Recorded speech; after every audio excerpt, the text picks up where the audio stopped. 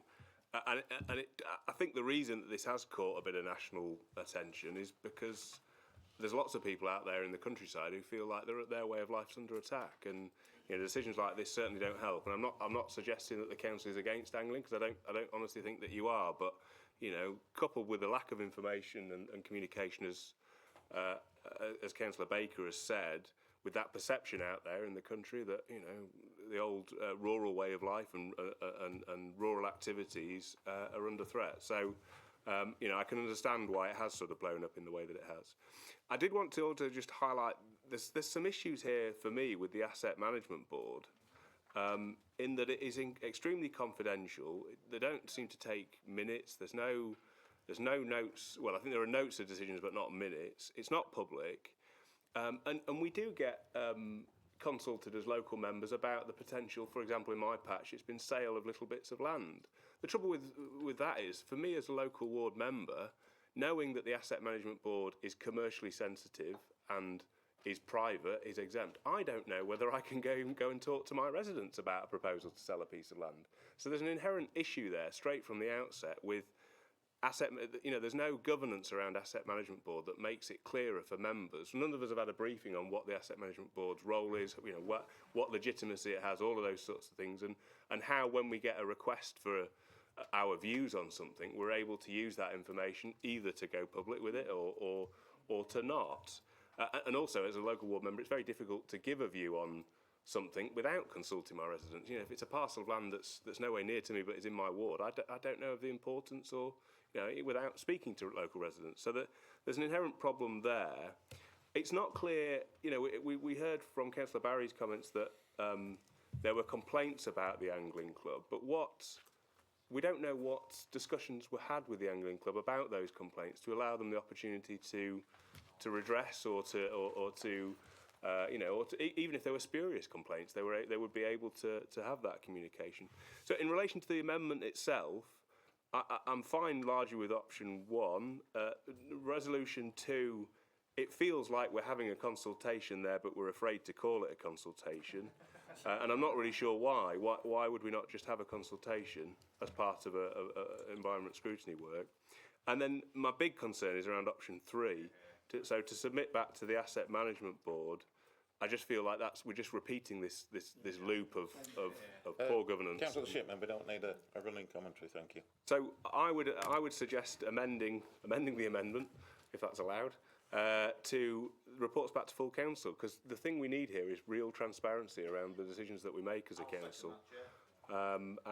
So I would suggest that we amend that to full council. And I don't really I don't think that there's any commerciality around the decision now, so there's no reason to hide it away in Asset Management Board. I think it could be quite transparent, because we're already discussing it quite openly now. We're discussing email trails and everything else around the decision, so I personally think there's no reason why it can't come back to full council. Right, well, we can't propose another amendment while this amendment is on the floor. Okay, right. Frank Adlington Stringer. Thank you, Chair. Sorry, could I just, as a point of clarification, presumably Councillor Barker can accept or refuse the sort of friendly amendment that Councillor Dale's put forward. Could we just do that before we continue with the debate? Because then I think that will steer the debate, so to speak. No. Councillor Barry moved it. No. Oh, Councillor Barry moved. Not Councillor Barker. We don't want the friendly amendment.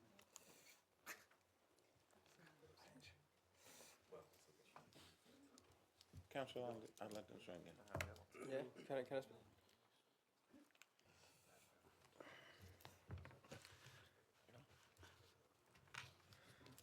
There's a whole lot of chatting happening.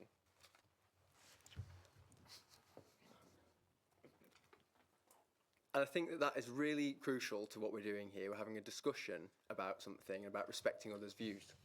That's what your motion is supposedly all about. Agreed. So I would like you to just let me have my time, please. I am interested in whether this motion before us today is questioning process or outcome. And that's really important that we try and understand whether there is an issue with the outcome that the Asset Management Board has come to, or whether there is a problem with council process that needs to be changed. If there's a problem with council process, this motion fails to actually tackle that. If it's about outcome, there has been a year-long process which has gone on, which I am the only Wingerworth councillor to have engaged with, and which has been to Environmental Scrutiny Committee, and there has been no discussion with myself, I don't know about the other ward members, by the proposers of this motion in advance of it. There has been a real opportunity to work together, which has been absolutely disregarded at all stages, to get to a point where people can use it, I feel, for political gain. We have an opportunity right now. This has already been through Environmental Scrutiny Committee. This has already been to our Asset Management Board. The amendment itself will not change anything materially. What we could do is continue with the process as we have it, and point 2 of this amendment will allow anybody who would like to, not those just listed, but anyone who would like to join Friends of Wingerworth Lido to engage with the future of the space. Nowhere is it written, despite it being said continuously by councillors, is there a ban on fishing. If anyone can bring me a piece of paper that says it has ever got, and as it says in the motion, prohibit fishing, if anyone can bring that to me, then I will accept your argument. It has never been presented to me. That is not the decision that has been made. We can move forward as a council. We can involve anybody sat in the audience today, whether they are pro, for, against, neutral, of any position, and they can decide how we move forward together. That is the position we're in. Today, all we are doing is restarting an already year-long process which Councillor Baker, Pat Ancliffe have failed to engage with, Councillor Shipman, Councillor Hancock have failed to engage with. If you would like this to have been done better, get involved, work hard, don't just come in here a year later. The first time I was made aware of this was July 2023. Do not go on Facebook and say that I am lying. Do not say that I have made this decision, which I haven't. I'm an opposition councillor.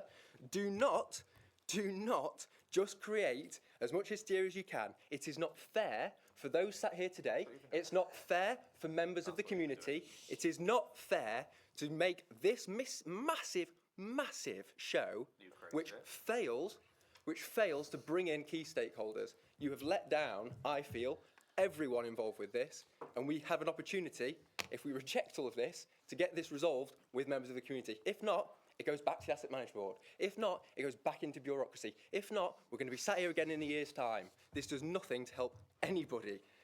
For, against, or otherwise, this slows it all down yet again. Honestly. Councillor Thacker. Done. Thank you, Chair. Thinking about the amendment to the motion, I am concerned by the idea that a licence can be revoked of an angling club. It's not about whether it's prohibited or not, it's the principle of the possible of revocation. Because if it's Wingworth now, it's what angling clubs are next. Yeah. And thinking about Hollymore Side, for example, where there's a very successful angling club, I know that you're saying that the angling club at Wingworth could go to other places, but you're starting to then increase the number of anglers at other places around North East Derbyshire, which changes the balance and so on. So it's the precedence that we're starting here. And my idea that this the Friends group, well, I'm sure that that's what anglers have been for decades. Because surely the husbandry of the water that they fish in is important. The anglers that I know actually care about the riverbank, they make sure that it's clean and so on. Nobody wants the fish to be in ill health or so on. It's all part of the husbandry of it. They've been that Friends group for decades. So in terms of this proposed amendment, the first point, I would like to understand what the framework of the review is. It just says review, but how does that look and what is it meant to be? Do they get the opportunity to look at the number of complaints? We keep hearing about a number. We don't know that number apart from what I've seen in the press, which apparently one paper's reporting that the number is 3 complaints. I don't know whether that's true or not. It's the number of complaints and their nature. Also, in terms of number 3, going back to the Asset Management Board, it seems like the Management Board marking its own homework. So I do support Councillor Dale's view that it should come to another body, including full council, rather than back to the Asset Management Board. And also, we've talked about timeframes, but we haven't talked a time frame for this review of the decision. How long would that take, and how long will that add to the stress of everything that's going on, and the difficulties that we can see arising in Wingworth, because it's creating division, and none of us want that. So I do support this motion, and I would support this amendment if I knew a little bit more detail about the framework of review. Thank you, Chair. Thank you, Councillor Foster. Thacker, sorry. Councillor Foster. Thank you, Chair. I haven't been involved with this issue before, so I don't have a vast amount of knowledge about the issue of the Wingworth Lido. But we've got enough of the public here today, and my main concern around this is the lack of transparency. There seems to be an awful lot of smoky corridors to do with this issue, and a real lack of transparency. So the original motion was a very simple motion, not political, although that's been brought up already, to review the decision, hold a public consultation and report back to full council. Very easy, and it's something that even the public who haven't been involved with this before, they can understand that. You know, it's to review, hold a public consultation, report back here. My concern is, when you look at the First Amendment, there is something that says review there, much like Councillor Thacker says, what does that mean? And then look at some form of consultation, although it doesn't really say that, although it implies a consultation. But the worst bit about it is submit its conclusions and recommendations back to an asset management board for consideration. Something that's not explicit, something that, again, to me, has a lack of transparency and lack of clarity. That's the issue there for me. Much like Councillor Dale's friendly amendment to the amendment, that's something I think we should look at. It should be coming back here. If it comes back here, the public can sit in the gallery, they can see us online, and we can vote with it or against it. So I'm in support of the original motion. I could support an amendment, but what I don't like the idea of at all is burying it again in an asset management board where people have some influence other than, you know, a hidden influence. It's not on, and it's not on for the public. They want to see who's deciding. And in addition to that, when we vote on this one, this should be a recorded vote. All of these next few votes we're making today should be recorded votes so the public can see who's voted for what. There's no reason, because I know sat across there, the public aren't even going to be able to understand amendments and amendments to amendments. That'll be very confusing. What they want to know is, will we review the decision, will we hold a consultation, and will the decision come back here so they can hear it spoken about? That's what they want. They want that clarity. Putting it back to an asset management board is burying it, and it reinforces that lack of transparency, lack of clarity, and I'd say it hides it. I'd go so far as that. It hides it away from them. Thank you, Chair.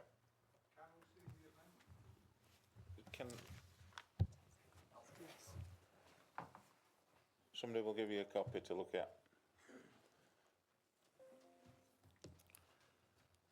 Right, next up we've got Councillor Shipman, and I will add, Councillor Shipman, if you continue with your interrupting and speaking during this debate, I'll ask you to leave the chamber.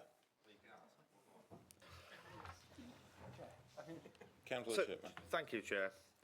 There's a lot of again misinformation that's been pinging around, because we're talking about complaints. Now, I've seen the Freedom of Information request. Which has responded where the question has been asked directly: how many complaints has there been, and have any been upheld? The answer to has any been upheld is 0. So we can't be talking about complaints that have come in. They are, at that point, they are spurious, aren't they? There's nothing that supports them evidence-wise. So therefore, why we're talking about complaints against a group, it's no different from me accusing the MD of something that he's not done, and me going, oh, well, he's had 5 complaints gone in against him. Clearly, if there's no evidence to back it up, there's no case to answer. And therefore, we shouldn't be mentioning it in terms of this debate at all. As far as I know, and unless someone can tell me different, or the council's lied to the person that put the FOI in, there is no case to answer on any complaint, breaches, or anything. And therefore, let's not talk about that going forward. The other thing is about the process. And to answer Councillor Addington Stringer's question, this is absolutely about the process. The outcome, whether the residents in Wingworth or any stakeholders decide whether fishing goes ahead or not, is on them. Once the consultation is done properly and with transparency, and everything's out in the public. I've told the anglers this, I've told the wildlife group this. Whatever's decided, what will be will be. And I think that you have to go with the community. It's no different from when Councillor Cupid came and asked for our support with the referendum in Sherland. I support it for the exact same reasons that I'm supporting this motion today. And that's because you've got to ask people what they want. And once you get that answer, whether you like it or not, you've got to go with that, because that's called being open and transparent and listening to the residents that put us all here. I think that people are forgetting that. Councillor Addington Stringer were voted in by the very residents is now saying we shouldn't listen to. How ridiculous is that? How ridiculous is that he does not want to listen to his own residents in his own ward on what the future of Wingworth at Lido looks like? It sounds to me what's been done at the moment with the current setup of the decision being taken, and then we're setting up this Friends of Wingworth Lido group. The decision's been taken before we're asking them what they want to do with it. Surely it should be the other way round. We ask the residents what they want to do with Wingworth Lido, and then we take a decision which hopefully encompasses anglers and the biodiversity hub all in one. With this amendment, I absolutely agree with Councillor Foster. There's no way on this earth that can go back to the Asset Management Group. It's got to come back to full council. Even if the Environment Scrutiny Committee want to look at it and they want to do the review, it's got to come back to full council so everyone understands what's been discussed there, what the outcome of that review was, and then all of us in here, instead of trying to put the onus on officers to make a decision, we've got to put our name against for or against on this issue, not hiding behind officers, which it sounds like the leadership of this council are trying to do. And I don't think that's fair on officers or anybody else. The leadership needs to take some responsibility for this decision, one way or the other, and therefore it needs to come back. I am not supporting this amendment for that reason. Councillor Baker. Thank you, Chair. Thank you, Chair. Well, first like to say that the outburst by Councillor Allington Stringer is not helping the situation, but I'm trying to look after my voters, my residents, even those that don't vote for me, because I've not declared my position whether I'm pro-angling or pro-environment or anything. I think the whole thing could be managed better, and both the biodiversity hub, if that's what the council as landowner wishes to do, can sit alongside angling. I am very unhappy about this amendment because I've just iterated that as Councillor Allington Stringer is the Vice Chair of the Environment Committee, I am concerned there's lack of impartiality of him being involved at such a body reviewing this decision, having already declared quite a hostile outburst against two of the ward councillors, myself and Pat. You used to be on it. I used to be on it, but I'm no longer on it. I wasn't on it at the time this was discussed. My statement in March, I reiterate again, one email to 3 ward councillors is not public consultation under any stretch of anybody's imagination. And I was advised at the time that I should be more alert and spot my inbox. Well, whoopee-dee. If that's public consultation in this new open and transparent Labour administration, well, forget it. I can't support this amendment because, as my colleague over there says, what is the review? That is what the first motion is calling for. So I'll leave it at that. Thank you. Thank you, Councillor Gillett. Thank you, Chair. There's been a lot of heat today, but not much light with some of the comments that I think have been made. Although he said it with great passion, and I don't agree with everything he says, I do think the principle behind what Councillor Adlington Stringer said is correct. The job of a local councillor is to actually be a strong voice and representative for the community, and you don't do that just by waiting till you get to a full council meeting, putting something on the agenda, and then having the sort of debate we had today. That's not the best way to get a good outcome.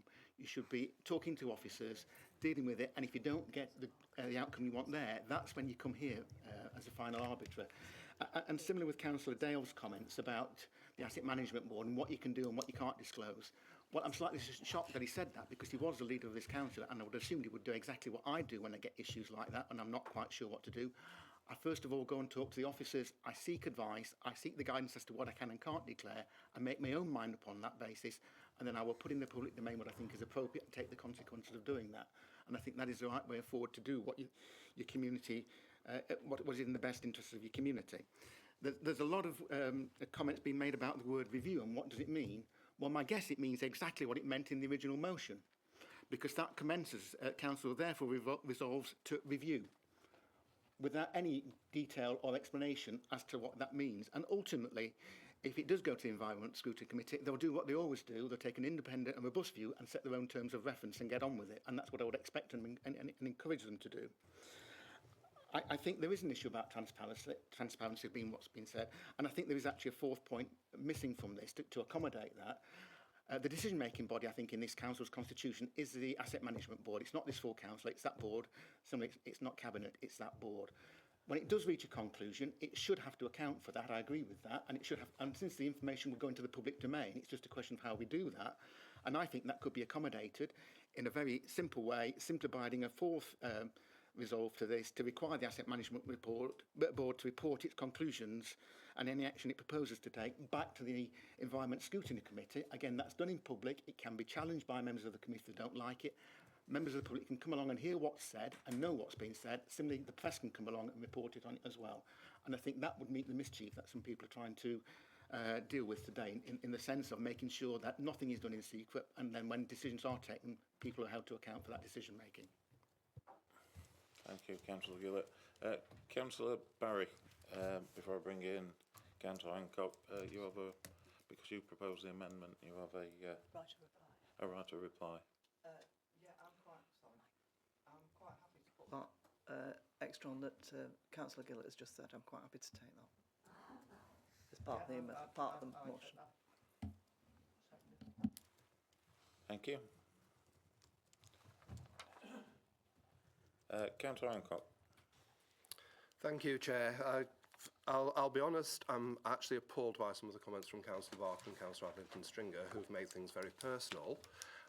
It's been said several times in this meeting that the consultation, although I think it's dubious whether it could be called a consultation, went to 3 ward members in Wingworth. If anyone has actually got a clue, there are 9 members of this district who represent different parts of Wingworth Parish. I wasn't involved in it. I represent the Adlington ward. So does Councillor Windley. So does Councillor Shipman. None of us were involved in that consultation. There are 3 Clay Cross members who also cover part of Wingworth Parish, and I don't think for a second any of those got consulted as well. And Councillor Barry's actually confirmed that. She actually said that the process was robust, but as we've learned from the Freedom of Information Act, from the Freedom of Information request, that wasn't the case, that they were looking at complaints, which were purely a number of complaints, which subsequently turned out to be unfounded. So it hasn't been done. Councillor Adlington Stringer was asking whether it was the process or the outcome. Well, the reality is it's both, because the process was flawed. And if you have a flawed process, that inevitably leads to a flawed outcome. So this is asking for a full consultation. I would also remind on the legality that the Transparency Code 2015 doesn't allow commercial sensitivity in its own right to be a reason not to have something in exempt. So while we're sat here saying the Asset Management Board does this, it doesn't have a guaranteed right to keep information exempt. I would be willing to accept the amendment if it was to come back to Council. Obviously, that's been rejected. It was put forward as a friendly amendment by Councillor Dale. I don't understand why there is such a reluctance to do that, other than an attempt to hide what is going on. And that is a huge concern. This is an opportunity for the Council to put it right and say, you know what, we didn't consult widely enough. We should have done. Let's do it now. That's all the motion is asking for. Nothing else. I'm not asking to take sides. In fact, I'll sit here and I'll be completely open and honest. Fishing bores me to death. But I will not sit back and let people who have done this for so long, who have been ignored when it came to the table, and who have been presented with this as a fait accompli. That is absolutely wrong. So unless Councillor Barry and Councillor Barker are prepared to accept that friendly amendment, I won't be supporting the amendment, and I will ask members to continue to support the original motion.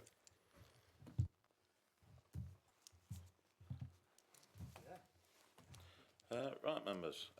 Well, we've got an amendment on the table. That can we put Councillor Foster's call for a recorded vote? I will second that. It's always recorded on it. it's recorded on screen.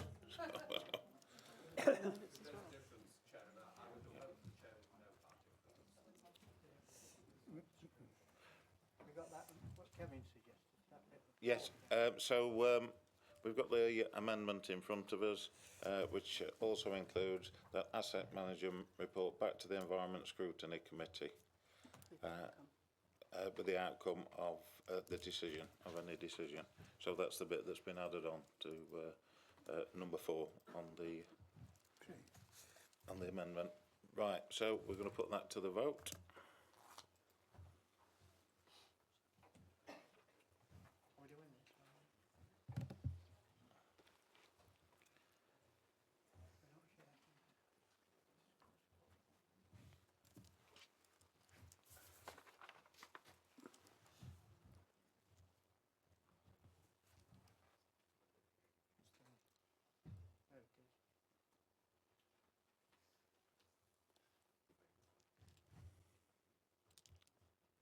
Right, that's 26 members in favour and 18 against, so that amendment carries and now becomes a substantive motion.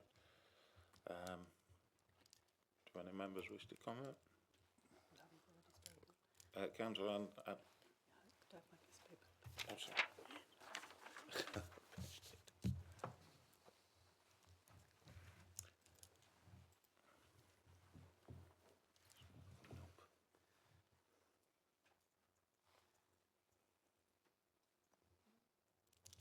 Councillor Adlerton-Stringer. Thank you, Chair. I just wanted to come back. I have never declared my position whether I'm pro or against angling or environment. I don't think that's a decision I need to make. I don't think that is a binary choice. I don't think that makes any difference to my impartiality. And so I just want to just dismiss that claim. But just coming back to the process, I still fundamentally believe that the Friends of Wingleworth Lido is the best way forward, not for the full council to vote. Because if we go and do a public consultation, no matter what the public say, yes, this, no, that, how many %, we can come in here and vote whichever way we want. And we, as the politicians, get to make the decision. I am really keen to see the community have a group, have a board, where they can come together and make a decision on the future of the Lido. And if that includes fishing, it includes fishing. If it includes whatever else, it includes whatever else. I want the community to have that power, not the Asset Management Board, not this council, but I want the residents of Wingleworth, the village I'm so proud to represent, to make that choice. And that's why I voted against the amendment just now, and that's why I will vote against the motion now, because I want my community to have a say, not more people wearing suits trying to get their favourite colour political party to win, not the residents of the village. You're voting against asking the public that. No, I'm not. I want Friends of the Lido, which is already happening, which is a process already about to be launched, to continue. That's what I want. That's what I want. It's not a debating chamber No, for it's you not. two. And I'm being interrupted constantly, Chair. And you've said if Ross Shipman... You've said if Councillor Shipman interrupts again, he'll have to leave the chamber. He has interrupted every single person that's spoken. Fine. Okay, that's fine then, is it? Yeah. Right. We're going to move on. Right, we're now going to vote on this. This is true. Sorry. Yeah, Councillor Hancock. Councillor Cupit first. Councillor Cupit first wants to speak first. Is it me first? Yes. Chair. I appreciate the amended motion has been amended and has gone through. We probably won't put forward the friendly amendment that we suggested, because I think I can guess how that's going to go voting wise. But I guess, you know, presuming now that the administration or the ruling group is going to vote this amended motion through, I think what I would say, having sat here today and listened to all the debate, having also seen this issue, understandably, in almost every national newspaper and on the BBC over the last, few weeks, I think I would just sort of urge the Cabinet and the Leader of the Council to probably reflect on today's debate and just sort of see how you can improve communications, both, you know, primarily for local residents rather than any national media outlet or anything like that. Because I think there's clearly, you know, listening to both councillors in the chamber on all sides and also residents, there is a sort of concern here about what's happening. There is a concern about the Asset Management Board. So I think that, you know, now it'll go to Environment Scrutiny Committee, but that's quite opaque for quite a lot of residents. You know, as councillors will follow it, but it's quite opaque for a lot of residents to look at it, which I think is why Councillor Hancock asked for it to come to council in some form, and which I would have supported. So I think I would just sort of urge that, you know, whichever way the final vote goes on this, that as leader of the council, you take it away and see how you can improve engagement and communications, primarily with the residents and with the angling club, because I know it's, you know, it's a core part of your council plan, you know, community and collaboration, and so would ask that you know, that breach is sort of tried to tie if possible. Thanks, Chair. Thank you, Councillor Cupit. Councillor Hancock. Thank you, Chair. I won't lie, I'm disappointed that the amendment is passed, but the reality is the fact that it gives us an opportunity, even if it won't be public, I will support the amended motion purely on the fact that it does get some form of consultation going again. Shame it will happen behind closed doors. I'm not having a dig at Frank, but I do find, in all honesty, the comment that you wanted to be back in the public when you previously said you're the only person who was consulted and who actually submitted that, it does smack a little bit of hypocrisy, saying, well, I've put it through this way and this is how we're going, when we're actually saying let's bring it out and make it wider. So I'm sorry, that just doesn't hold salt with me. But yeah, I'm disappointed that we're looking at this and it's no longer going to be a public decision, but the fact that it is going to put it back out to consultation is the best I can hope for, so I will support it on that basis. Thank you, Councillor Hancock. Right, we have a substantive motion now to put to the vote.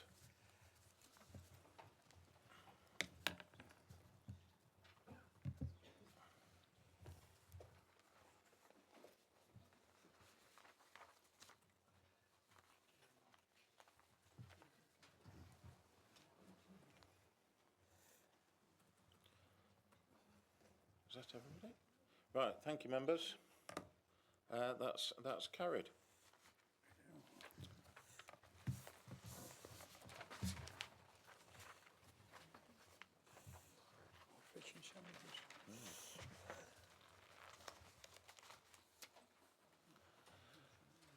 Right, we'll now move on to what is motion 8. I don't know if the members of the public want to leave now.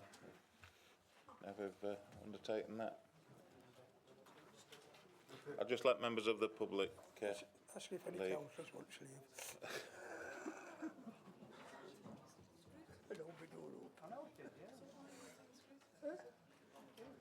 Councillor Barker's likes and comments this meeting. Yeah, that's what's done it. You can borrow me pairs of socks if you want.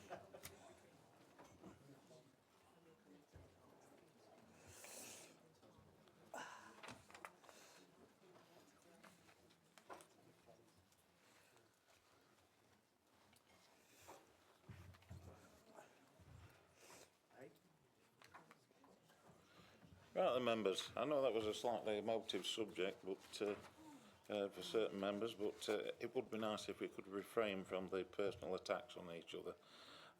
Right, we'll now move on to motion A, which I'm going to call Councillor Fawcett to present this. Thank you.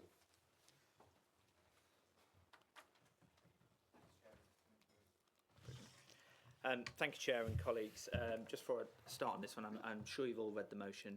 I'd like to say thank you to Councillor Cupit for engaging and working on this one, because I think it's important that it is seen without party barriers. This evening, our Jewish neighbours celebrate Rosh Hashanah, the Jewish New Year, and that for them is a time of reflection and resolve. And I think it's important that we should find some time for reflection on this council too, and consider whether everyone here, including British Jews, can live here in safety as themselves. Jewish life has been part of Britain for centuries. It's enriched our culture and our national story. Yet alongside that contribution, Jews have faced something appalling and ancient, anti-Semitism. From Expulsions without exemption from their homes across time and across the globe. Up until the Holocaust, attempts have been made to eradicate Jewish life. Even after that unparalleled atrocity, anti-Semitism has not gone away. It's rising again in Britain today, and that is the reality of what this motion speaks to and why I'd like to bring it to the floor today. I think it would be prudent to mention the large terrorist attack on Jews on the 7th of October 2023, the largest single attack on Jews since the Holocaust. Though 2 years have passed, we're still feeling the effects of that today, and many of those did often have British links that were caught up in that atrocity. In just the last few weeks, in Bournemouth, a Jewish teenager was shot in the head with an air rifle, and swastikas were daubed on a rabbi's home. Recently, in North London, synagogues, a Jewish nursery and private homes have been smeared with faeces. These are not distant stories. They are happening to British Jews in our country right now. And often these stories and the way it penetrates is through social media. And I'd like to come on to where that affects later on. But I think we have to be clear and honest about the climate created by anti-Zionist rhetoric. However it is framed, it creates conditions in which anti-Semitic attitudes are allowed to grow. And those attitudes do not stay in theory or confined to social media, where they are often reported or purported all around on those networks. They spill into real life. This council has already adopted the IHRA definition of anti-Semitism. This motion is our chance to reaffirm that commitment. It helps us draw the line clearly and make the important distinction. Criticism of any government, including Israel's, is legitimate, but to hold them to account an account higher than any other state contributes to anti-Semitic rhetoric, and opposition to Israel as a state denies Jewish people their right to self-determination. I'm concerned in this regard that current international moments could be used to create hostility towards British Jews, including those living in North East Derbyshire, by holding them vicariously accountable for actions they do not control. And we must be clear that that is not acceptable. This motion is about drawing that line and acting on it. It asks us to confront anti-Semitism wherever it appears, and to show our Jewish neighbours that their safety and dignity matter. It also reminds us that education is one of the strongest tools we have, and that as elected representatives, it is our responsibility to educate ourselves on these issues before using our platform to pass opinion or commentary. That sense of responsibility is at the heart of what I'd like to speak to today. But crucially, it calls us to be proactive, to use our influence with the Community Safety Partnership and the police to help prevent vile incidents like those I have mentioned before they happen. Putting a vile stop to tropes and stereotypes is where it begins, because as I have said, whilst they come alive on social media, they spill into reality on our streets. In supporting this motion, we can say clearly, British Jews are a part of British life, Jewish life is a part of British life, and anti-Semitism has no home here in North East Derbyshire. So as our Jewish neighbours mark Rosh Hashanah, may we wish them a sweet new year and commit ourselves to helping it make a safer one for them too. Shana Tova U'Matakoa. Chair, I'd like to reserve my right to reply to any contributions members may wish to make on this motion, and request a name vote on it so members have the opportunity to put their name next to this stand against racism in North East Derbyshire. Thanks all members for your time. Thank you, Chair. Thank you, Councillor Fawcett. Right, I'm going to bring in Councillor Barker. Thanks for that, Stuart, and thanks for bringing this today. And I've got to confess that until I saw this motion, I wasn't aware that today was the start of Rosh Hashanah, wherever it is.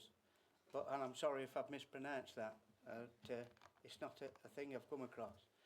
However, I am more than happy to wish members of our Jewish community in North East Derbyshire a good and sweet new year, and I'm sure that everyone else in the room will join me in doing that. I say that in the same spirit and warmth that I would extend to each and every one of faith in our district. when they celebrate days and events that are important to their belief. We are an inclusive community and we support all of our residents as they practice their faith and committed to ensuring that they do so free from fear or intimidation. That tolerance of others and freedom of expression and religion is what helps make us British. When I talk about anti-Semitism, I also think it is important to acknowledge that the Labour Party has had its own issues with this issue in the recent past, which places an even greater responsibility on us all to get things right. I've taken the time to read a little more about the meaning of Rosh Hashanah and saw that it was a time in the year to both make a fresh start and a time to reflect on the past year and ask for forgiveness for anything we feel we've done wrong. I think this is very apt because in thinking about what I would say today, I have done some reflecting myself, including asking if we, as a council, are doing enough to protect everyone and anyone in North East Derbyshire from hate crime. The motion sets out starkly that nationally reported cases of anti-Semitism are on the increase. Hate crimes against Jewish people in the country doubled in the year ending March 24, and that's a shocking figure. But so is the fact that hate crimes targeted at other communities, especially Muslim people, rose significantly. Hate crime in all its manifestations is evil, and anyone who engages in it must be called out and face the full consequences of the law. Like many others, I look at social media and have seen and been deeply troubled by the increasing frequency with which I have seen postings or comments that, even when not openly racist, have had deeply worrying undertones. It feels at times like we are going backwards. I think that's been mentioned in an earlier debate. So I think that as well as giving us the opportunity to reaffirm warm wishes to our Jewish community, this motion should also be an opportunity to reflect on what this council has and can do to make sure that it's not just to stand against anti-Semitism, but it stands against every form of hate crime, and that we support people in the district who are victims of it. We did adopt the IHRA, the International Holocaust Remembrance Alliance definition, in 2019, and I, like many in the room, was at that meeting. It has a core principle of the Council Equality and Diversity Policy. However, it's now 6 years since this council took that decision, and time has moved on. I think it is now opportune for members to take a fresh look on how we apply it. But I also think we should look at how this council works to protect any resident from hate crime to support victims. Consequently, as well as supporting the motion, I want to ask Councillor Forty if he's willing to accept amendment that reorders the resolve and changes the wording of what is currently the third bullet point so that it can make sure that we're doing everything we can to support all victims of hate crime. The motion is drafted around anti-Semitism, and I don't want to propose anything that detracts from that, but I do want to make clear that this council supports all of its communities, and if we are going to take a look at ourselves to make sure this commitment is embedded in our policies and practices, we should use that review to look at how we do that for every community and not just one. My proposal is that we change the wording of the new fourth bullet point so that it asks the Scrutiny Committee to take on this role and look at how this council currently works to support and protect its residents, not just from the scourge of anti-Semitism, but from all forms of hate crime. And given his interest in the subject, Councillor Fawcett may wish to attend the meetings himself. I believe, if anything, the change strengthens the resolve and invites the Scrutiny Committee not just to monitor and review the work of the Council, but also to come forward with recommendations to Cabinet when it believes changes are needed. It leaves everything in place that Councillor Force has asked for, and whilst keeping its focus on anti-Semitism, it makes sure that we don't forget others who are also the victims of this evil and send out a clear message of our support for them as well. So the amendment is here. I don't know if you want to pass that round, Sarah. It's very similar to the original, as I pointed out. We've just included that just changed that last paragraph. So I'll move Do we have a second? Council Fawcett's thing with that amendment. I'll second that, sir. Are you all right?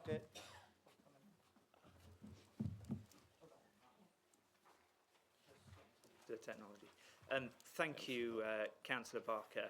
Yes, I think that's a wise way we can take a look at this.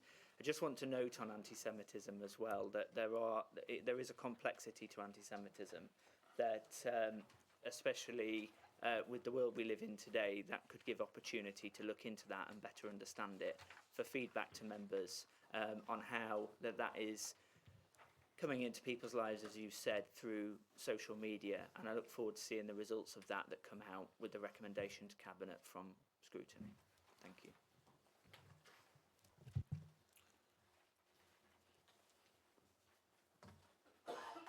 Okay, so that's been seconded by Councillor Fawcett.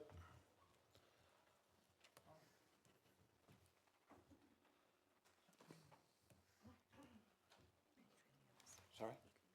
Right. Right, now Councillor Hancock wishes to speak on the amendment. Thank you, Chair. It's probably a first because I'm about to agree pretty much word for word with Nigel Barker. I support this motion. The report before us rightly highlights that only around 100 people in North East Derbyshire identify as Jewish, but it really doesn't matter whether there's 100, 10,000 or just one. The measure of a decent society is how it treats those who may feel vulnerable, and one person's right to live free from hate is just as important as everyone else's.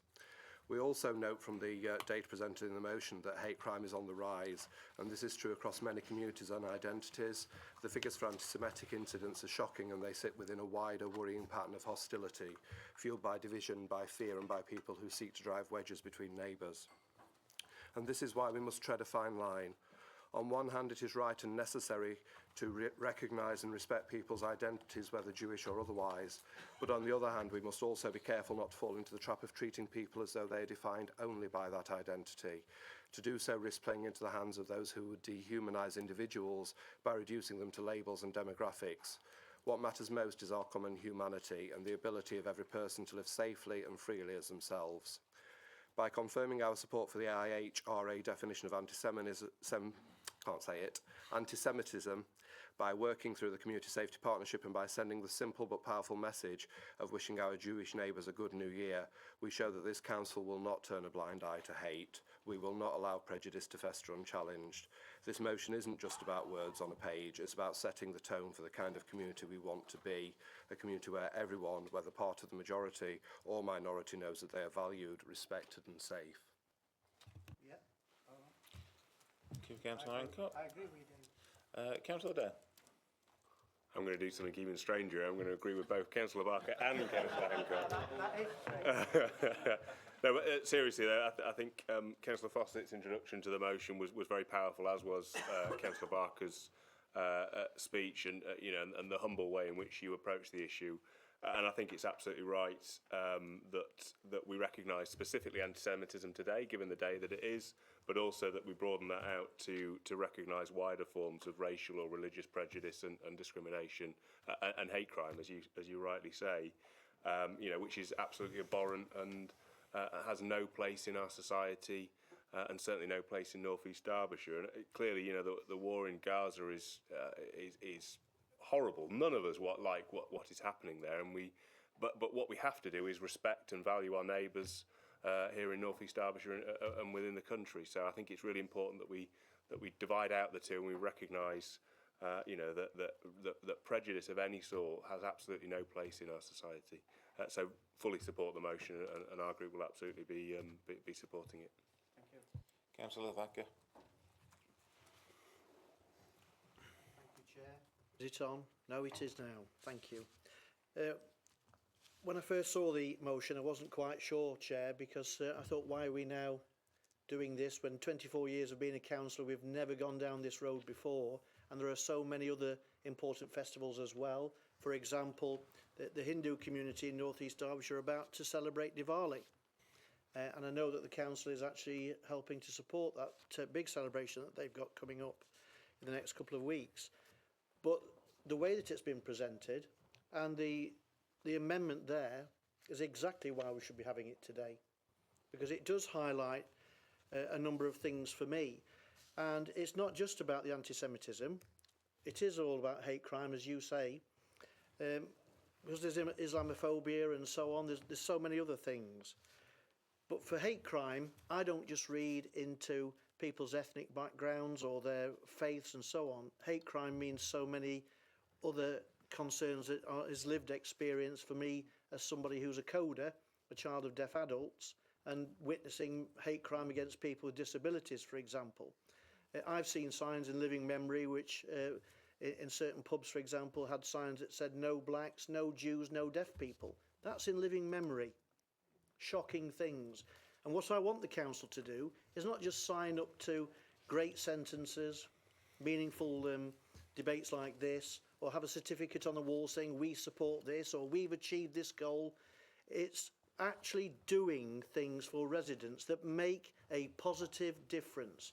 And if this amendment goes through with the scrutiny that you're suggesting, Councillor Barker, and there's a meaningful framework of work that reaches out to a range of communities in different ways, from the disabilities, those that are mocked because of gender and all the other types, although we shouldn't be stereotyping people. I think that's what Councillor Hancock's absolutely correct in saying. But we should be thinking about how this council can promote inclusion, promote respect for one another, and making people's lives in this district more positive, and making North East Derbyshire a great place to live, work and play. So I support this amendment. Thank you, Councillor Thacker. Right, Councillor Durham. Thank you, Chair. So I, as everyone knows, but some may not, am the Chair of the Community Scrutiny Committee, and so I just want to say very quickly that I welcome the amended motion before us. And to our Jewish residents, I want to say Lashana Tova. I'm happy that this motion allows us to reaffirm our opposition to anti-Semitism. As you've said in the motion, anti-Semitism, bigotry and hatred have been on the rise, and it's something that we as a council and we as a community must always oppose, and we always must remain vigilant of that. And Councillor Hancock actually said that before, something I did agree with him as well, but he said that first. It doesn't matter if there's only 100 or less residents. It doesn't matter if there's 10 or 10,000 or 1,000.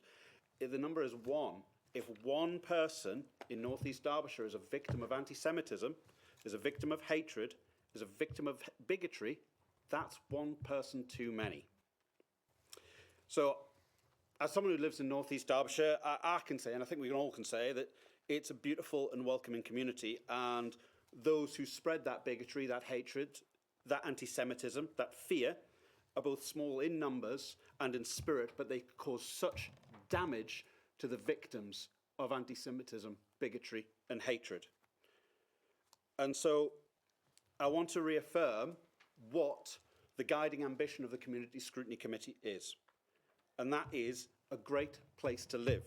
And that's not just for some people or somebody else or one group or another. It is for everyone who lives in North East Derbyshire. This should be a great place to live. And so no one should ever have to suffer fear of bigotry, hatred, anti-Semitism. So I am happy to support the amended motion, and I will say that I will take it forward and I will get that on the committee and get it worked on as quickly as I possibly can. Thank you. Thank you, Councillor Dunn. Councillor Linton Stringer. Thank you ever so much. It's great to see the council coming together, and that's as absolutely we should as leaders of our community, to make sure that we stand firm in our intolerance to intolerance, and making sure that we stand up against all those who are facing discrimination in these increasingly divided times. And our politics is becoming so broken, so fractured, and it's great to see all of us coming together with that, and particularly today, on the eve of Rosh Hashanah.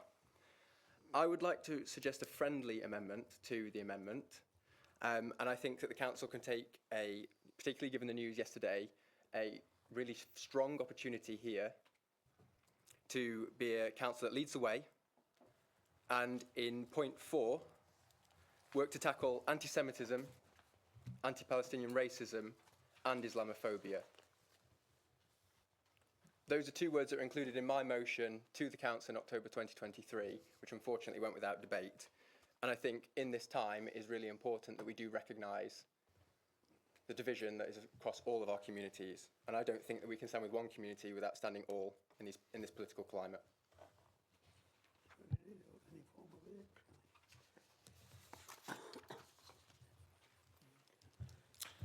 Councillor Fawcett. First of all, thank you to everybody who's contributed on this one. I'll come to Councillor Addington Stringer's comments at the end of this one. Thank you to Councillor Hancock for outlining what you said about, regardless of the number of people in this district, they should not fear dispossession or unwelcome. And I think on anti-Semitism, that's a particular point that everybody has sort of touched on, really, in that though they are only a small minority here, we want them to feel welcome. Anti-Semitism has often taken form in dispossession for many thousands of years. As I mentioned in what I said, the Jews have been moved on, forced out, had pogroms declared upon them from pretty much wherever they've lived. So I think that's a really important part of the motion to say that they are and will be welcome in North East Derbyshire always. Thank you, Councillor Thacker, for your comments about how this motion was delivered. And yes, I would very much like to hear more about the Diwali celebrations. They're often a lot of fun. Just on Councillor Addington Stringer's comments, I won't be accepting that amendment to the motion because I think it detracts from what I'm trying to achieve in this, in drawing a dividing line between international politics, which aren't really the business of this chamber and aren't really why we are delivered here to speak to, and what we are delivered here in order to stand up for in terms of values domestically. So I'd like to keep the motion as it is with the amendment for Councillor Barker, so as not to create lack of clarity and so that all members can be enfranchised in the motion as it stands, given the support that I heard for it in that regard. So I'd just like to say thank you all today for considering it. Please be mindful on social media when you see anti-Semitic tropes or those that are veiled. We can all be part of the fight and rejection of it. And I look forward to working with the Scrutiny Committee, as well as alongside Councillor Barker and those from all parties here, to make sure that, as many have said, we do things that prevent this from happening in the first place. So thank you all very much for your time. Thank you, Chair. Thank you, Councillor Fawcett. It's just a point, but the amendment was to the amendment of Councillor Barker. And just to, this does refer to international governments as well in the motion. It's been rejected, sorry. Councillor Stringer. No, because it was Stuart's right to reply. Okay, thanks. Right, so we're now going to a vote on the amendment. Amended motion, sorry. So if we can put that up on the screen, thank you.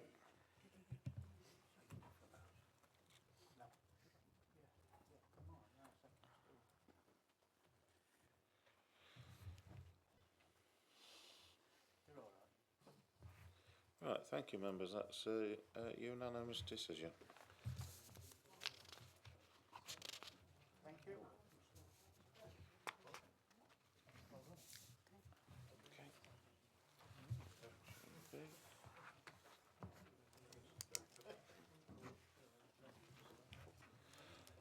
Right, we now move on to motion B, which is proposed by Councillor Ross Shipman. So to you, Councillor Shipman. Hello. Thank you, Chair. I'm proposing this motion because the government's approach to local government reorganisation has become even more troubling in recent events in the national media. On the 29th of August, the BBC confirmed that ministers had carried out no financial impact assessment of these sweeping reforms across our county. Not at all. Instead, they relied solely on a report on an externally commissioned report to the County Council's network. That's not even independent, it's not transparent, and it's certainly not the level of scrutiny our residents would expect us or the government to be carrying out. To add to the confusion, even the County Council's network themselves have since revised their estimates on how much money might be saved or how much the new structure would cost.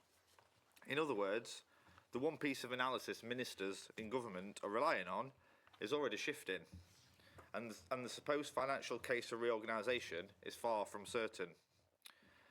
And now, to make matters worse, what was then, when I put this motion in, the Secretary of State for Local Government, Angela Rayner, has since resigned from her position.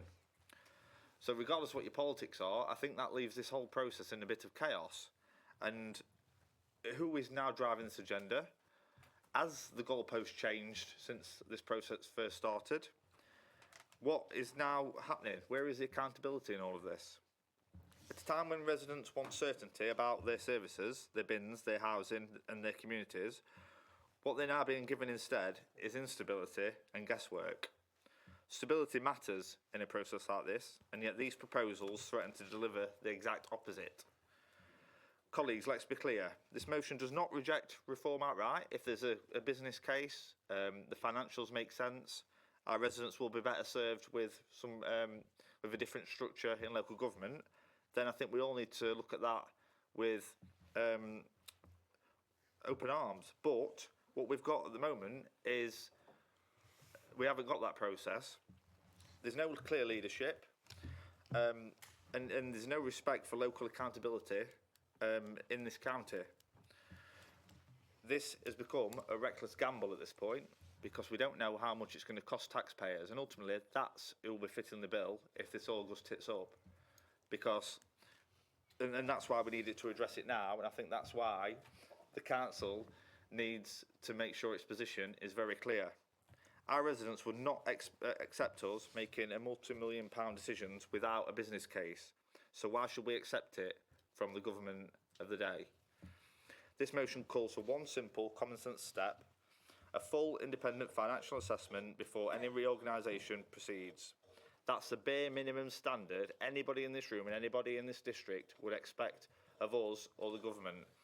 And that's why I implore you all to support this motion, so we can actually go and bang the Reds together in government, or at least attempt to, so they come forward with some of the financial impact assessments that we all expect for this council. Thank you, Chair. Councillor Hancock. Thank you, Chair. I'm happy to second this motion. Nobody is under any illusion that local government is perfect. We all know improvements can and should be made, but what the government is proposing is not an improvement, it's a change for change's sake, and worse still, it's change without any proper evidence to back it up. We know from, as Ross has said, from the BBC's own reporting that ministers haven't done a financial impact assessment. They're entirely reliant on a single report, and let's face it, given Angela Rayner's recent experience, we know that that didn't work out well. We've seen what happened elsewhere. In Somerset, in Northamptonshire, in Cumbria, reorganisations were sold as delivering savings. In practice, taxpayers were left to pick up tens of millions of pounds in transition costs, new IT systems, redundancies, harmonising paying conditions.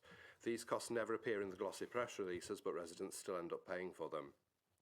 And the irony is that if efficiency is what the government wants, there's a much simpler way to achieve it. Many back office functions could be centralised, regionally or nationally. Local government paying conditions are already national standards, and there's no reason why 300 different councils should all be running their own payrolls. Do it once properly and you save money without tearing up local democracy, because at the end of the day it's democracy that matters.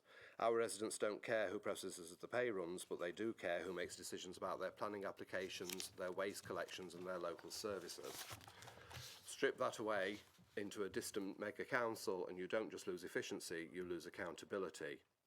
Until now, the position of this council has been that it's a fait accompli, but the truth is we are the last line of defence for the public against something that will cost them more and reduce their influence on democracy. That's not just wrong, it's obscene. Were it happening elsewhere, the British people would be up in arms about it. Earlier on, the leader made reference to there being 7,000 returns. That's actually less than 0.9% of the population of Derbyshire. That's appalling for any consultation. We need to take a principled stance. We must tell the government to stop trying to rush this through during a single parliament. do a proper feasibility study, make local government work properly for everyone before implementing changes. So this motion isn't about defending the status quo, it's about insisting on evidence before challenge. It's about protecting taxpayers from yet another expensive reorganisation experiment, and it's about standing up for the principle that decisions should be made as close to our communities as possible. Members, I urge you all to support it. Thank you. Councillor Dale. Thank you, Chair. I personally am not, in principle, not opposed to local government reform. I think there are some benefits in terms of the clarity of service delivery for residents, having one council to go for rather than several, and not understanding those. And I think that there are issues around democratic deficit, but I think that there are ways in which that could be improved and managed as well. But I think, and I also think there are savings to be made. I think there are efficiencies that could be made.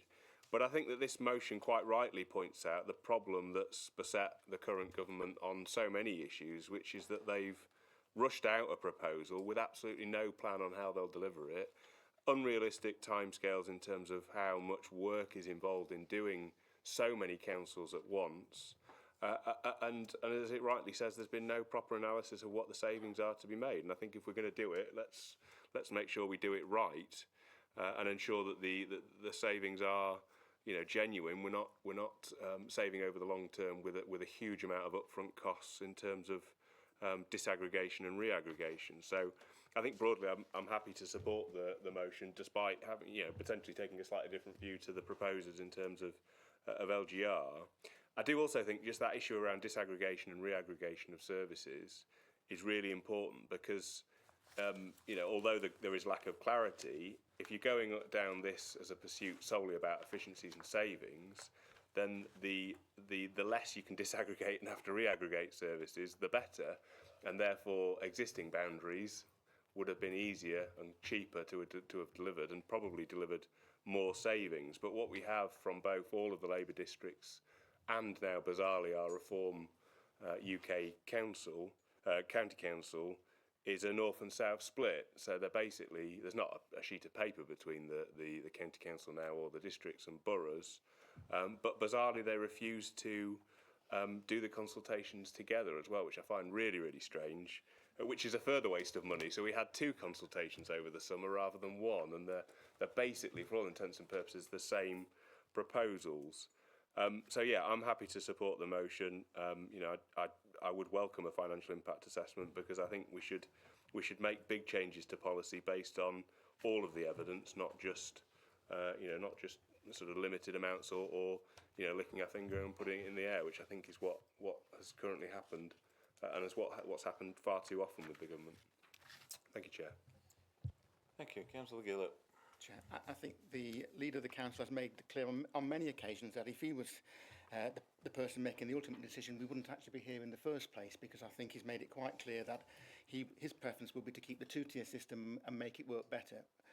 And when there was a change of minister, both at Secretary of State and Minister of State level, I think he was half hoping that might do what has been suggested and cause the government to review whether it was proceeding with this issue at all. And the message has come back loud and clear that there may be a different person making that decision, but the process is still continuing to the same time scale as before as well. So a decision is now imminent in terms of what the Derbyshire councils have to do and what they have to propose to government. It's been also said on many occasions, including by the Leader again today in his report, how important this issue is, both in terms for the council itself as an organisation, us in this room and the people who work for this organisation, but even more importantly for the people we represent. If this happens, then what we're designing is not just something that will happen for the next 2 or 3 years, it's something that might have a 50-year lifespan. And so it's important that we get it right. And that's one of the reasons that there's been regular reports to this council with updates, so that members have been informed of what's going off, rather than just springing information on them at the last minute. It's also why a good month ago, and certainly before the BBC article was published, that the Leader wrote to all group leaders in this council, offering them a confidential briefing from the Managing Director, where each will be updated on where we are at this stage, and it will be done on Chatham House terms. In other words, we may all know that we've all had the briefing, but none of us would know what I actually said, and in particular any questions or issues that came out of it that of a politically sensitive nature. And I'm pleased to say I understand that most leaders in this room have taken up that offer, but there is one that hasn't, and that's you, Councillor Shipman. You haven't actually put in the time to either yourself or for your group, I understand, to have that briefing. Yet what you have done is the same as what we've mentioned previously. You brought a motion to this council asking us to take a decision on what is a critically important issue for the council. And Chair, I'm sure that we address the chair in a meeting. We don't address other councillors on top of the council. We address the chair, councillors. And Chair, I'll proceed. And we've been asked to take that decision. I'd like an answer on that. It's not. I'm stating an issue of fact, Chair. I'm not addressing to the... Well, I can rephrase it and repeat what I just said in a different way, if that helps. But I'm making the point that this is an important issue, and we have now today a motion before us on a very serious issue where the person who's brought it hasn't taken up the offer that was given to him.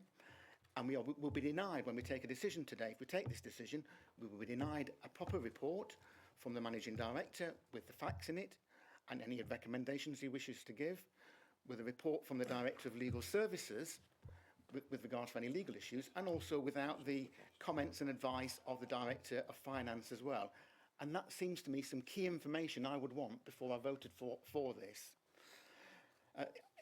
Doing it in the way that's been proposed today isn't, I don't think, a serious way for a principal authority like this to take a decision, certainly not one of this magnitude, and it's certainly not in the way that I think our electorate and the community of Derbyshire, North East Derbyshire would want us to take. No matter how eminent an organisation an article is published in, I would also want the advice of officers of this council before I make my own mind up and decide how I vote. If members of this council want to vote against local government reorganisation, there is a time and there is a place to do that. We could have refused to participate at the beginning, but there is another time coming up, and that's on the 3rd of November. There is a date in all our diaries when we will be here and we will have the evidence and the information before us to make a choice. And as I say, if people want to vote against it on that occasion, they're perfectly entitled to do so, and they can say why they are doing it, so that we all understand and can take that into account when we make our minds up. So I don't think today is the day to actually vote for this motion if you want to oppose local government reorganisation. I want to make two other points as well, Chair, before I conclude. There's been some comments today both about the model that the government's adopted and the robustness of any financial evidence placed before us. And I have no doubt that the finance officer will address those in due course when she brings that report. Is the government's model that it's relying on perfect? No, it's not. I know that because I knew that before this motion was placed, because I was told it by officers. There are issues with it. Is it the only model out there? No, it's not. Is that perfect? Again, no. There are issues with that, and officers are aware of those issues as well. Could you produce, in the way this motion says, a robust, perfect model that doesn't have any problems about it? Again, the answer to that is no. Councillor Gill, I'm sorry, have you got just one more? Just one other point, and because I was interrupted, remember, for a minute or so. The other thing is, when the leader of our council goes into these meetings, it's important that he has the credibility to make the points he makes. And North East Derbyshire are helping shape what's going off. If this motion is passed today, it won't stop local government reorganisation, as far as the government's concerned. It won't stop other councils from submitting their proposals as to what the future of Derbyshire should look like, but it will undermine his credibility and that of the managing director when they sit with their peers to actually come up with a report in a month's time. And therefore, I'd encourage council to vote against the proposal today and to hear what he said at the next meeting on the 3rd of November and then make their mind up. Councillor Thacker. Thank you, Chair. I do agree with the view that we are some way down the line of where we're going with local government reorganisation, but it doesn't stop me having another opportunity of being the Cassandra of North East Derbyshire and pointing out that we're going down a wrong road. But anyway, local government does need change. That includes rationalisation of roles and responsibilities, the realignment of service delivery and their costs. But reset of local government does not mean taking a sledgehammer to crack a nut. And that's what I think local government reorganisation is. there's an issue around transparency and public understanding of what this is. And I'm sure many people in this chamber have talked to people about what's coming, and a lot of people say they don't get it. The fact that the responses that you've had to the consultation, out of a population of 500,000, we've had minimal responses in reality. That tells you everything that you need to know. The spiralling costs of this, now and in the future, has got to be a concern to every single one of us in this chamber, as well as the people out there. And we know that there are examples of county councils and other councils that have reorganised that are already saying that the cost savings aren't the way that they thought they would be, and it's actually spiralling already. Plenty of examples to choose from. My worry with this has always been about grassroots representation. And we're changing community identity. And in some cases, in some of the authorities in Derbyshire, that has been established over centuries. You only have to look at Chesterfield Borough, and a mayoral system that's been around since the reign of Queen Elizabeth I. We're now trying to shoehorn Ashbourne into Derby City. Communities that have nothing in common with the community further down the road. And we're trying to tell them that it's in their best interests. And that they'll have a council that's now representing more people than ever before. And I just worry about the grassroots representation. And I don't understand why we're all desperate to get across this line to get this done when we know it's not perfect. We all have reservations. And in fact, it's lemmings running at speed towards the precipice of local democracy, in my opinion. So LGR is lemmings gone rogue. So I think lemmings gone rogue, and we are at that precipice. And it's still not too late to turn around and say to government, pause, rethink. We've done the consultation to date. There's more to be done. The public still need to know more. And there are still things that we can do to make this perfect if we think this is what we want. But I'm really against this local government reorganisation for many, many reasons. And I've said so right from the outset. And those of us who were councillors in the 90s, we stopped it then. We could stop it now. Thank you, Chair. Thank you, Councillor Lacker. Councillor Weatherall.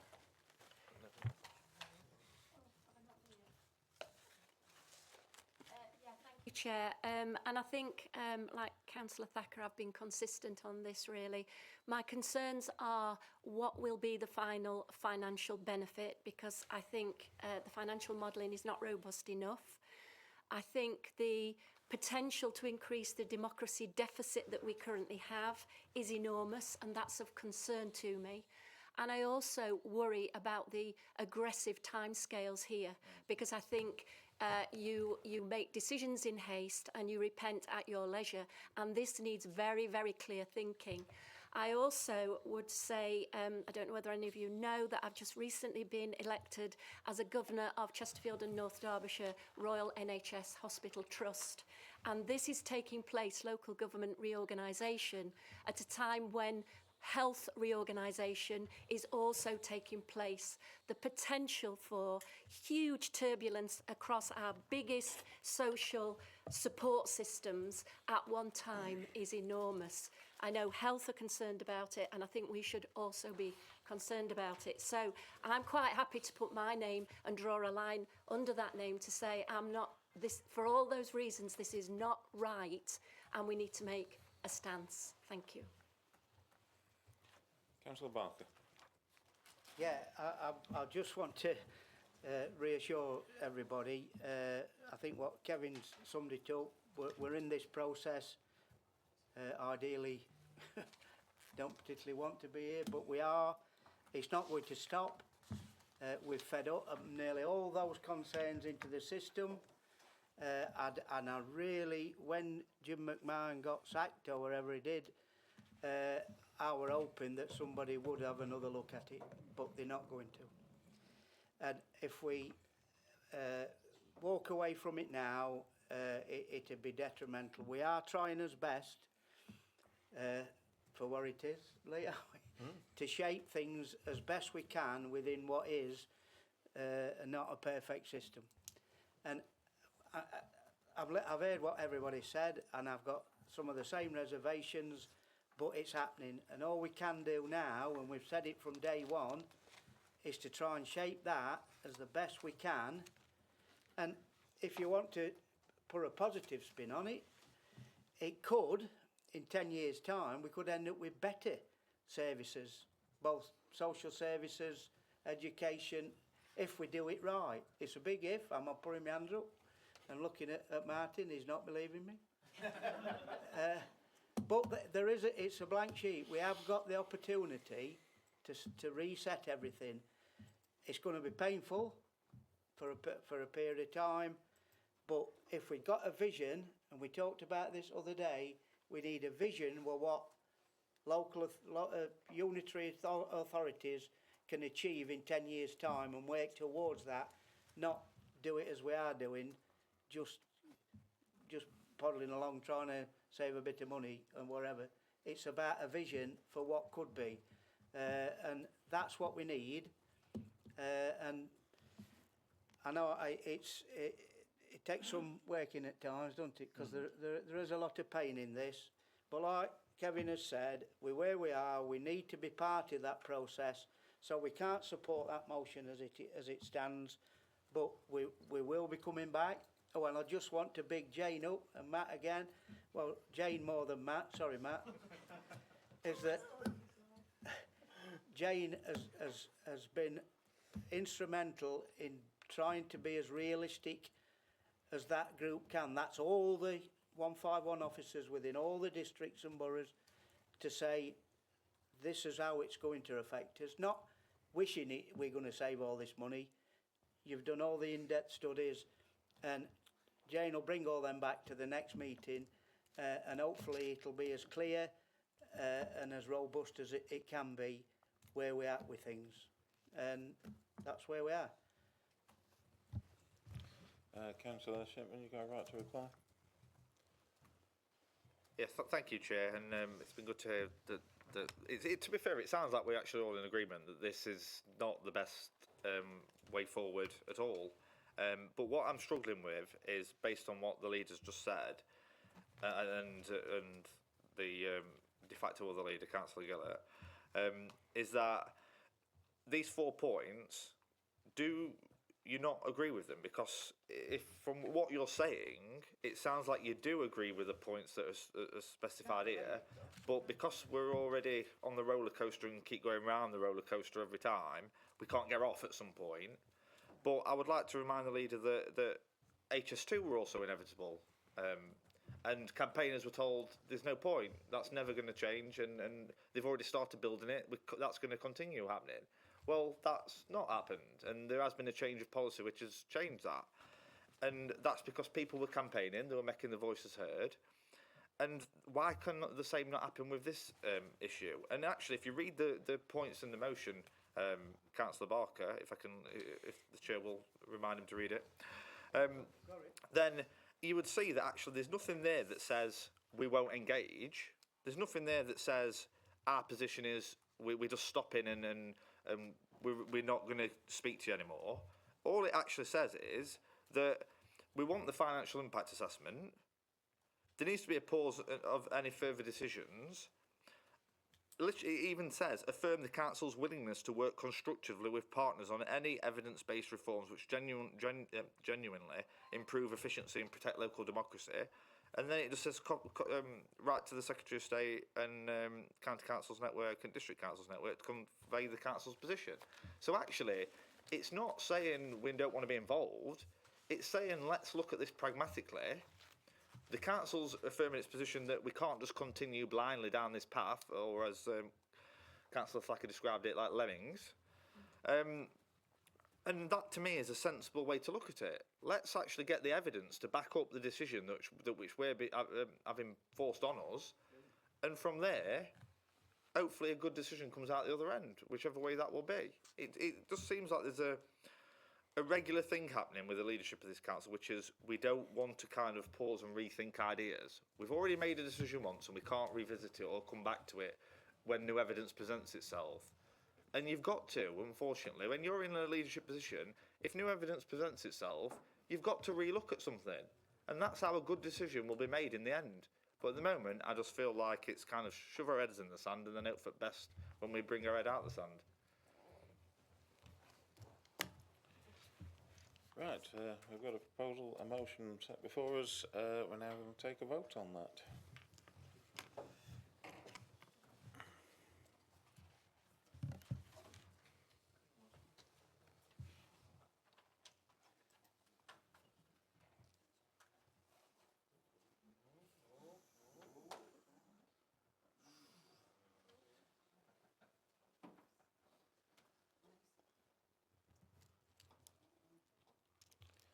There's still 2 to vote, I believe. They're in the room.